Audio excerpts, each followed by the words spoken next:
Hallelujah. സർവശക്തനായ ദൈവത്തിൻ്റെ നാമം വാഴ്ത്തപ്പെടട്ടെ. ദൈവത്തെ കാണുക, ദൈവത്തോടൊപ്പം വസിക്കുക എന്നുള്ളത് നമ്മുടെ ആഗ്രഹമായിരിക്കണം. കാരണം ഇന്ന് അനേകർ ബൈബിൾ വായിക്കാറുണ്ട്. ബൈബിൾ വായിച്ചിട്ട് അവർക്ക് മനസ്സിലാവുന്നത് ദൈവത്തെ ആർക്കും കാണാൻ പറ്റില്ല എന്നുള്ളതാണ്. സത്യത്തിൽ നമ്മൾ ബൈബിൾ വായിക്കുന്നത് എന്തിനാണ്? ദൈവത്തെ കാണാൻ വേണ്ടിയല്ലേ? അങ്ങനെയാണെങ്കിൽ ഞാൻ മുഖാന്തരമല്ലാതെ ആരും പിതാവിൻ്റെ അടുക്കൽ എത്തുന്നില്ല. യോഹന്നാൻ 14:23 പറയുന്നത് ഞങ്ങൾ വന്ന് അവനോടുകൂടെ വാസം ചെയ്യും എന്നാണ്.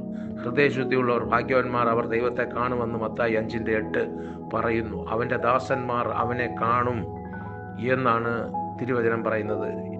ദൈവത്തിൻ്റെ മുഖം അന്വേഷിപ്പീൻ എന്ന് സങ്കീർത്തനക്കാരനും പറയുന്നുണ്ട്. അന്വേഷിച്ചാൽ കണ്ടെത്തുമെന്ന് വചനം പറയുകയാണ്. ശുശ്രൂഷ ആരംഭിക്കുന്നത് ദൈവദർശനത്തിലൂടെയാണ്, അല്ലാതെ വെറുതെ ഇരിക്കുമ്പോൾ തോന്നലുണ്ടാവുന്നതിലൂടെയല്ല. ദൈവം നമ്മളെ അനുഗ്രഹിക്കട്ടെ. ആമേൻ. സ്തോത്രം.